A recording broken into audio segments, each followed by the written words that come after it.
Hi friends, welcome to my channel. ನಾನಿವತ್ತು ಸೊಳೆ ಕೆಸುವಿನ ಸೊಪ್ಪಿನ ಪಲ್ಯನ ಹೇಗೆ ಮಾಡಿದ್ದೀನಿ ಅಂತ ತೋರಿಸ್ತೀನಿ. ನನಗೊಬ್ಬರು ಕಾಮೆಂಟ್ ಮಾಡಿ ಕೇಳಿದರು, ಕೆಸುವಿನ ಸೊಪ್ಪಲ್ಲಿ ಏನಾದರೂ ಅಡುಗೆ ಮಾಡಿ ತೋರಿಸಿ ಅಂತ. ನಾನು ಅದರಲ್ಲಿ ಫಸ್ಟ್ ಕೆಸುವಿನ ಸೊಪ್ಪಿನ ಪಲ್ಯ ಮಾಡ್ತಾಯಿದ್ದೀನಿ. ಕೆಸುವಿನ ಸೊಪ್ಪಲ್ಲಿ ಒಂದು 3-4 ಬಗೆಯ ಪದಾರ್ಥಗಳನ್ನು ನಾವು ಮಾಡ್ತೀನಿ. ಅದರಲ್ಲಿ ಮೊದಲನೇದು ಇದು ಉಪ್ಪಲ್ಲಿ ಹಾಕಿರೋ ಸೊಳೆ ಮತ್ತು ಕೆಸುವಿನ ಸೊಪ್ಪಿನ ಪಲ್ಯ. ಇದನ್ನು ಹೇಗೆ ಮಾಡಿದ್ದೀನಿ ಅಂತ ವೀಡಿಯೋನ ತೋರಿಸ್ತೀನಿ ನೋಡಿ ನಿಮಗೆ. ಮೊದಲನೇದಾಗಿ ಕೆಸುವಿನ ಸೊಪ್ಪು ಯಾವ ಕೆಸ ಯೂಸ್ ಮಾಡಬೇಕು ಅಂತ ಫಸ್ಟ್ ತೋರಿಸ್ತೀನಿ. ನಾರ್ಮಲಿ ತುಂಬ ಜಾತಿ ಕೆಸ ಇರುತ್ತೆ, ಆದರೆ ನಾವು ಇದಕ್ಕೆ ಕರಿ ಕೆಸ ಅಂತ ಹೇಳ್ತೀವಿ ನೋಡಿ. ಇದು ಮೇಲ್ಗಡೆ ಹಚ್ಚ ಹಸಿರಾಗಿರುತ್ತೆ ಮತ್ತು ದಂಟು ಕಪ್ಪಾಗಿರುತ್ತೆ. ಇದನ್ನು ಮಾತ್ರ ನಾವು ಈ ಪಲ್ಯಕ್ಕೆ ಯೂಸ್ ಮಾಡ್ತೀವಿ. ಯಾಕೆಂದರೆ ಇದು ಅಷ್ಟು ಬೇಗ ಕರಗೋದಿಲ್ಲ, ತುಂಬ ಕರಗಿಬಿಟ್ರೆ ಚೆನ್ನಾಗಾಗೋದಿಲ್ಲ. ಹಾಗೇಳಿ ಮತ್ತೊಂದು ಜಾತಿ ಕೆಸ ಇದೆ ನಮ್ಮ ಮನೇಲಿ, ಅದು ಯಾವುದಕ್ಕೂ ಯೂಸ್ ಆಗೋದಿಲ್ಲ. ಇನ್ನೊಂದು ಜಾತಿ ಇದೆ, ಒಟ್ಟು 3 ಜಾತಿ ಇದೆ. ಆ 3ನೇ ಜಾತಿದು ನಾವು ಕರ್ಕ್ಲಿನೆಲ್ಲ ಮಾಡ್ತೀವಿ. ಅದು ತುಂಬ ಬೇಗ ಕರಗುತ್ತೆ. ಅದರಲ್ಲಿ ನಾವು ಕುಕ್ಕರಲ್ಲಿ ಬೇಯಿಸಿದ ತಕ್ಷಣ ಫುಲ್ ಕರಗೋಗ್ಬಿಡುತ್ತೆ. ನಾವು ಅದನ್ನು ಎಕ್ಸ್ಟ್ರಾ ಮತ್ತು ಬೇಯಿಸಬೇಕು, ರುಬ್ಬಬೇಕು ಏನೋ ಬೇಕಾಗೋದಿಲ್ಲ ನೋಡಿ. ಇದು ಕೆಸು. ನಾನು ಇದನ್ನು ನಮ್ಮನೆ ಗದ್ದೆ ತೋಟದಲ್ಲಿ ಇರೋದನ್ನೆಲ್ಲ ತಂದು ಮನೆ ಹತ್ರನೇ ನೆಟ್ಕೊಂಡಿದ್ದೀನಿ. ಯಾಕೆಂದರೆ ಇದನ್ನು ಕಂಡ್ರೆ ಹಂದಿ ಇಡೋದೇ ಇಲ್ಲ. ನಾವು ಇದರ ದಂಟು ಮತ್ತು ಎಲೆ ಮತ್ತು ಗಡ್ಡೆ ಎಲ್ಲನೂ ಯೂಸ್ ಮಾಡ್ತೀವಿ. ಅದು ತಿಂದು ಹಾಳು ಮಾಡಿಬಿಡತ್ತೆ ಅಂತ ನಮ್ಮನೆ ಹತ್ರನೇ ನೆಟ್ಕೊಂಡಿದ್ದೆ. ಈಗ ಅದು ನಾನು ಒಂದು 2-3 ವರ್ಷದ ಹಿಂದೆ ನೆಟ್ಕೊಂಡಿದ್ದೆ. ಈಗ ತುಂಬಾ ಆಗಿದೆ ನೋಡಿ. ಇಲ್ಲೊಂದು ಜಾತಿ ಕೆಸ ಇದೆ, ನಾನು ಇದ್ರ ತೋರಿಸ್ತಾ ಇದ್ದೀನಿ ನೋಡಿ. ಇದು ಯಾವುದಕ್ಕೂ ಯೂಸ್ ಆಗೋದಿಲ್ಲ. ಇದನ್ನು ಯಾವುದಕ್ಕಾದರೂ ಯೂಸ್ ಮಾಡಿದ್ರೆ ಬಾಯೆಲ್ಲ ತುರಿಕೆ ಆಗುತ್ತೆ ನೋಡಿ. ಇದು ದಂಟು ಬೆಳೆಯಕ್ಕಿದೆ, ಇದು ಯೂಸಿಗೆ ಬರೋದಿಲ್ಲ. ನಿಮಗೆ ಎರಡರಲ್ಲೂ ಡಿಫ್ರೆನ್ಸ್ ಗೊತ್ತಾಗಲಿ ಅಂತ ನಾನು ಇದನ್ನು ತೋರಿಸ್ತಾ ಇದ್ದೀನಿ ನೋಡಿ. ಇದು ನಾನು ನೆಟ್ಕೊಂಡಿರೋದು ಎಷ್ಟು ಚೆನ್ನಾಗಾಗಿದೆ ಅಂತ. ಇವತ್ತು ಒಂದು ಸ್ವಲ್ಪ ಇದನ್ನು ಕೊಯ್ದಿದ್ದೀನಿ, ಹಾಗಾಗಿ ತುಂಬ ಕಾಣಿಸ್ತಾ ಇಲ್ಲ ನಾನು ಪಲ್ಯ ಮಾಡೋದಕ್ಕೆ. ಈ ವಿಡಿಯೋನ ಆಮೇಲೆ ಮಾಡಿದ್ದೆ ನೋಡಿ. ಇಲ್ಲೆಲ್ಲ ಇದೆ ಎಷ್ಟು ಚೆನ್ನಾಗಿ ಕಾಣಿಸ್ತಾ ಇದೆ ಅಂತ. ಇಲ್ಲಿ ಸೈಡಲ್ಲಿ ಕಾಣಿಸ್ತಾ ಇರೋದೆಲ್ಲ ಗಾಂಧಾರಿ ಮೆಣಸು, ನಾನು ಹಿಂದಿನ ವೀಡಿಯೋದಲ್ಲಿ ಅಪ್ಲೋಡ್ ಮಾಡಿದ್ದೆ. ಇಲ್ಲಿ ಕಾಳು ಮೆಣಸಿನ ಗಿಡನೂ ನಿಮಗೆ ಕಾಣಿಸ್ತಾ ಇರ್ಬೋದು ಸೈಡಿಗೆ. ಇದು ನೋಡಿ, ಎಲ್ಲ ಕೆಸುವಿನ ಸೊಪ್ಪು ಎಷ್ಟು ಚೆನ್ನಾಗಾಗಿದೆ ಅಂತ. ಮೊದಲು ಇಷ್ಟೊಂದು ಇರಲಿಲ್ಲ ನಮ್ಮ ಮನೆ ಹತ್ರ, ನಾನು ತಂದು ನೆಟ್ಕೊಂಡ್ಮೇಲೆ ಇಷ್ಟ ಆಗಿದೆ. ಈಗ ನನಗೆ ತುಂಬಾ ಖುಷಿ ಆಗ್ತಾಯಿದೆ ಮತ್ತು ತುಂಬ ಜಾಸ್ತಿನೂ ಆಗ್ತಾಯಿದೆ. ನನಗೆ ಪದಾರ್ಥ ಮಾಡೋದಕ್ಕೆ ತುಂಬಾ ಜಾಸ್ತಿ ಸೊಪ್ಪುಗಳು ಸಿಗ್ತಾಯಿದೆ ನೋಡಿ. ಎಷ್ಟು ಚೆನ್ನಾಗಿ ಕಾಣಿಸ್ತಾ ಇದೆ. ಹಾಗೆ ಉಪ್ಪಲ್ಲಿ ಹಾಕಿರೋ ಸೊಳೆ ಹೇಗಿರುತ್ತೆ ಅಂತಲೂ ನಿಮ್ಗೆ ತೋರಿಸ್ತೀನಿ ನೋಡಿ. ನಾವೊಂದು ಬಕೆಟ್ನಲ್ಲಿ ಸೊಳೆ ಮತ್ತು ಉಪ್ಪು ಎರಡನ್ನೂ ಹಾಕಿ, ಅದು ಬೇಗ ನೀರೇನು ಆ್ಯಡ್ ಮಾಡಿರೋದಿಲ್ಲ, ಹಾಗಾಗಿ ಅದು ಬೇಗ ನೀರು ಹೊಡಿಲಿ ಅಂತ ಕಲ್ಲನ್ನು ಹೇರಿಡ್ತೀವಿ. ಮತ್ತು ಈ ಸೊಳೆ ತುಂಬ ಚೆನ್ನಾಗಿರಲಿ, ಸ್ಮೆಲ್ ಏನು ಆಗದೆ ಹೋಗಲಿ ಅಂತ ನಾವು ಇದಕ್ಕೆ ಪ್ರಿಸರ್ವೇಟಿವ್ ಅಂತ ನುಚ್ಚು ಮೆಣಸನ್ನು ಅರ್ದು ಹಾಕಿರ್ತೀವಿ. ಹಾಗಾಗಿ ಇದು ತುಂಬ ದಿನವೇ ಚೆನ್ನಾಗೇ ಇರುತ್ತೆ ನೋಡಿ. ಎಷ್ಟು ಚೆನ್ನಾಗಿ ವೈಟ್ ಆಗಿದೆ ಅಂತ. ಈಗ ಇದನ್ನು ತೆಗೆದು ಚೆನ್ನಾಗಿ ತೊಳೆದಿಟ್ಕೊಳ್ಬೇಕು. ಇದರಲ್ಲಿ ತುಂಬಾ ಉಪ್ಪಿನಂಶ ಇರುತ್ತೆ. ನಾವು ಪಲ್ಯಕ್ಕೆ ಎಕ್ಸ್ಟ್ರಾ ಉಪ್ಪು ಆ್ಯಡ್ ಮಾಡಬೇಕು ಅಂತಿಲ್ಲ, ಬೇಕು ಅನಿಸಿದ್ರೆ ಮಾತ್ರ ಸ್ವಲ್ಪ ಆ್ಯಡ್ ಮಾಡ್ಬೋದು ನೋಡಿ. ಇದನ್ನು ತೋರಿಸ್ತಾ ಇದ್ದೀನಿ ಎಷ್ಟು ಚೆನ್ನಾಗಿ ಕಾಣಿಸ್ತಾ ಇದೆ ಅಂತ. ಇದನ್ನು ಚೆನ್ನಾಗಿ ತೊಳೆದಿಟ್ಕೊಳ್ಳಿ. ಚೆನ್ನಾಗಿ ತೊಳೆದು ಸ್ಟೋರ್ ಮಾಡಿ ಇಟ್ಕೊಳ್ಬೇಕು. ಇದು ಎಲ್ಲ ಮರದ ಸೊಳೆನೂ ಬರೋದಿಲ್ಲ, ಕೆಲವು ಜಾತಿದು ಕೆಲವು ಮರದ ಮಾತ್ರ ಬರುತ್ತೆ. ಹಿಂದಿನವರೆಲ್ಲ ನೋಡಿಟ್ಟಿರೋ ಮರದ ಮಾತ್ರ ನಾವು ಯೂಸ್ ಮಾಡ್ತೀವಿ. ಯಾವ್ಯಾವುದೋ ಮರದ್ದೆಲ್ಲ ಹಾಕಿದ್ರೆ ಇದಿಷ್ಟು ಗಟ್ಟಿಯಾಗಿರೋದಿಲ್ಲ ಸೊಳೆ, ತುಂಬಾ ಮೆತ್ತಗಾಗಿ ಕರಗೋಗ್ಬಿಡತ್ತೆ. ಇದು ಆಲ್ಮೋಸ್ಟ್ 1 ವರ್ಷದವರೆಗೂ ನಾವು ಸ್ಟೋರ್ ಮಾಡಿ ಇಟ್ಕೊಳ್ಬೋದು. ನಾನು ಇದರಲ್ಲೇ ಉಂಡ್ಲೆಕಾಳನ್ನು ಮಾಡಿದ ವೀಡಿಯೋನ ಹಿಂದೆ ಅಪ್ಲೋಡ್ ಮಾಡಿದ್ದೆ.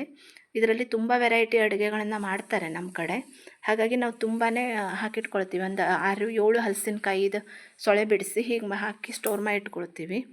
ಮಳೆಗಾಲದಲ್ಲಿ ನಾವು ತುಂಬಾ ಯೂಸ್ ಮಾಡ್ತೀವಿ ಇದನ್ನು ಬೇರೆ ತರಕಾರಿಗಳ ಜೊತೆಯಲ್ಲಿ. ಈಗ ಇದನ್ನು ನಾನು ಮೆಟ್ಟಗತ್ತಿನಲ್ಲಿ ಚಿಕ್ಕ ಚಿಕ್ಕದಾಗಿ ಕಟ್ ಮಾಡಿ ಇಟ್ಕೊಳ್ತೀನಿ. ಹಾಗೆ ಕೆಸುವಿನ ಸೊಪ್ಪು ನೋಡಿ ಕೊಯ್ಕೊಂಡು ಬಂದು ಇಟ್ಕೊಂಡಿದ್ದೀನಿ. ಇದನ್ನು ಒಂದು ಸ್ವಲ್ಪ ಮೊದಲು ತೊಳೆದು ಚೆನ್ನಾಗಿ ಹರಗಿಟ್ಕೊಳ್ಬೇಕು. ಯಾಕಂದರೆ ನೀರಿನ ಅಂಶ ಕಡಿಮೆ ಇದ್ದಷ್ಟು ಪಲ್ಯ ಹುಡಿ ಹುಡಿಯಾಗಿ ಬರುತ್ತೆ, ಇಲ್ಲಾಂದರೆ ಸ್ವಲ್ಪ ಅಂಟಂಟಾಗಿ ಬರುತ್ತೆ ನೋಡಿ. ಇದನ್ನು ಎಷ್ಟು ಚೆನ್ನಾಗಿ ನೀವು ತೋರಿಸ್ತಾ ಇದ್ದೀನಿ ನೋಡಿ. ಇದು ಕರಿ ಕೆಸ ಅಂತ ನೋಡಿ, ದಂಟು ಗೊತ್ತಾಗುತ್ತೆ ಕಪ್ಪಗಿದೆ ನೋಡಿ. ಒಳಗಡೆ ಎಷ್ಟು ಹಚ್ಚ ಹಸಿರಲ್ಲಿದೆ, ತುಂಬ ಚೆನ್ನಾಗಿರೋದನ್ನು ಆರಿಸಿ ತೊಗೊಂಡಿದ್ದೀನಿ. ಇದನ್ನು ಕ್ಲೀನ್ ಮಾಡಿ ವಾಶ್ ಮಾಡಿ ಇಟ್ಕೊಳ್ಳಿ. ಹಾಗೆ ಏನಾದರೂ ಹುಳ ಗಿಳ ಇದೆಯಾ ಅಂತ ಕ್ಲೀನ್ ಮಾಡಿ ಸೋಸಿಟ್ಕೊಳ್ಳಿ. ಈಗ ಇದನ್ನು ನೋಡಿ ಚಿಕ್ಕದಾಗಿ ಕಟ್ ಮಾಡ್ಕೊಳ್ಬೇಕು. ಎಷ್ಟು ಚಿಕ್ಕದಾಗಿ ಅಷ್ಟು ಚಿಕ್ಕದಾಗಿ ಕಟ್ ಮಾಡ್ಕೊಳ್ಬೋದು. ನಾನು ಇದನ್ನು ಕೊಯ್ಯೋಕ್ಕೆ ಹೋಗುವಾಗ ಒಂದು ಕೊನೆಯಲ್ಲಿ ಉಳಿದಿರೋ ಒಂದು ಬೀಟ್ರೋಟ್ ಪೇರ್ಲೆ ಸಿಕ್ತು ನೋಡಿ, ಅದನ್ನು ಅಲ್ಲೇ ಪಕ್ಕದಲ್ಲೇ ಕಟ್ ಮಾಡಿ ಇಟ್ಕೊಂಡಿದ್ದೀನಿ ನೋಡಿ ಎಷ್ಟು ಪುಟ್ಟದಾಗಿದೆ ಅಂತ. ಈಗೆಲ್ಲ ಮಳೆಗಾಲದಲ್ಲಿ ಹುಳ ಆಗಿಬಿಡುತ್ತೆ, ಆದರೆ ಇದು ತುಂಬಾ ಚೆನ್ನಾಗಿತ್ತು, ಒಂದೇ ಇತ್ತು, ಅದನ್ನು ಪಕ್ಕದಲ್ಲಿ ಕಟ್ ಮಾಡಿಟ್ಟಿದ್ದೀನಿ ನೋಡಿ. ಎಷ್ಟು ಚೆನ್ನಾಗಿ ಕಾಣಿಸ್ತಾ ಇದೆ ಅಂತ. ಚಿಕ್ಕ ಹಣ್ಣಾದರೆ ಇದರಲ್ಲಿ ಬೀಜ ತುಂಬಾ ಕಡಿಮೆ ಇರುತ್ತೆ, ತಿನ್ನೋಕ್ಕೂ ತುಂಬಾ ರುಚಿಯಾಗಿರುತ್ತೆ. ನೋಡಿ ಬೀಜನೇ ಕಾಣಿಸ್ತಾ ಇಲ್ಲ, ನೀವು ನೋಡ್ತಾ ಇರ್ಬೋದು ನೋಡಿ. ಈಗ ಸೊಳೆ ಮತ್ತು ಕೆಸಿನ ಸೊಪ್ಪು ಎರಡನ್ನು ಚಿಕ್ಕದಾಗಿ ಹೆಚ್ಚಿಟ್ಕೊಂಡಿದ್ದೀನಿ ನೋಡಿ. ಈಗ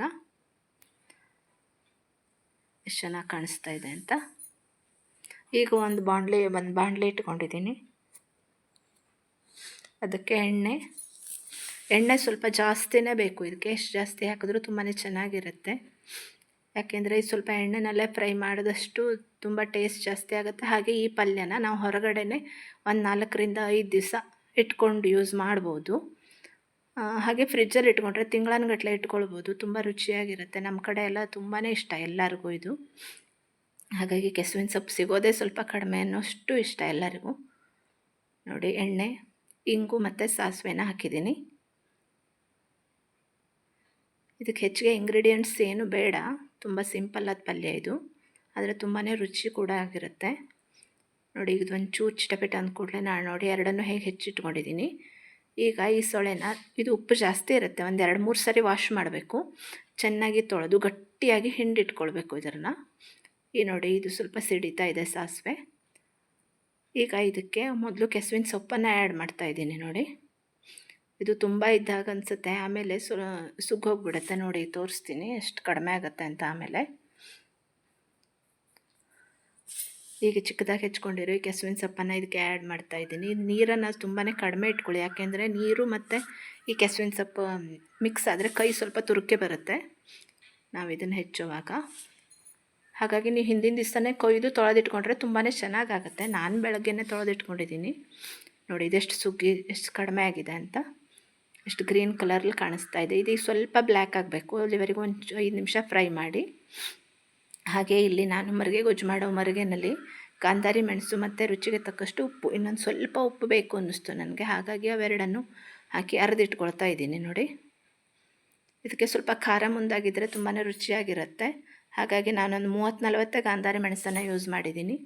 ನಾನೆಲ್ಲ ಅಡುಗೆನಲ್ಲೂ ಹೆಚ್ಚಾಗಿ ಗಾಂಧಾರಿ ಮೆಣಸನ್ನು ಯೂಸ್ ಮಾಡ್ತೀನಿ, ಹಸಿ ಮೆಣಸನ್ನು ಯೂಸ್ ಮಾಡೋದು ತುಂಬಾ ಕಡಿಮೆ.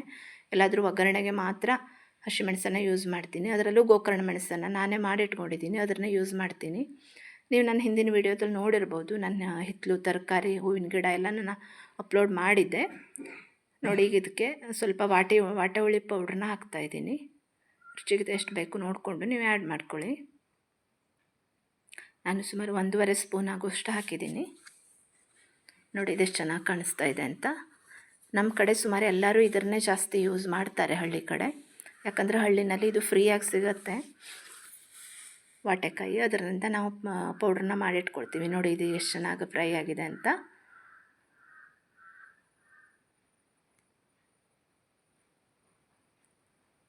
ಇದು ಚೂರು ಫ್ರೈ ಆಗಲಿ. ಹಾಗೆ ಇದ್ರ ಜೊತೆ ನಾವೀಗ ಸೊಳೆನ ಆ್ಯಡ್ ಮಾಡ್ತಾಯಿದ್ದೀವಿ ನೋಡಿ. ಈಗ ಇದು ಇನ್ನೊಂಚೂರು ಫ್ರೈ ಆಗಿದೆ, ಸ್ವಲ್ಪ ಕಲರು ಚೇಂಜ್ ಆಗಿದೆ, ಸ್ವಲ್ಪ ಬ್ಲ್ಯಾಕ್ ಆಗಿ ಕಾಣಿಸ್ತಾ ಇದೆ.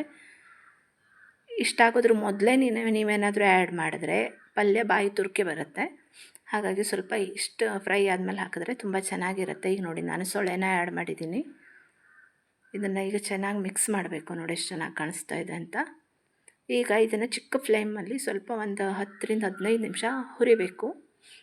ಆಗ ಇದು ಸ್ವಲ್ಪ ಉದುರಾಗಿ ಮತ್ತು ಕಲರ್ ಚೇಂಜ್ ಆಗುತ್ತೆ. ಸೊ ಇನ್ನೂ ಸ್ವಲ್ಪ ಬ್ಲ್ಯಾಕ್ ಆಗುತ್ತೆ ಮತ್ತು ಈ ಸೊಳೆನೆಲ್ಲ ಸ್ವಲ್ಪ ಬೆಂದು ಚೆನ್ನಾಗಾಗುತ್ತೆ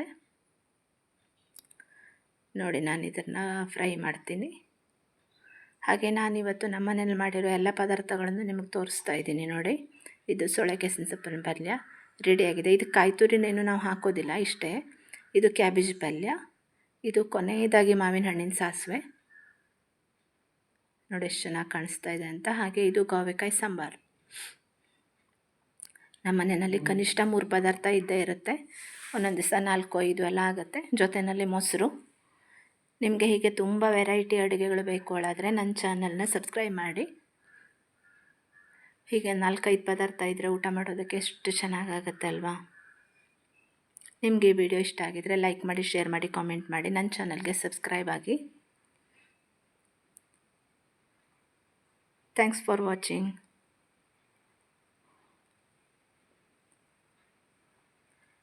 ಇದಾಗಿತ್ತು ಇವತ್ತಿನ ಮೆನು.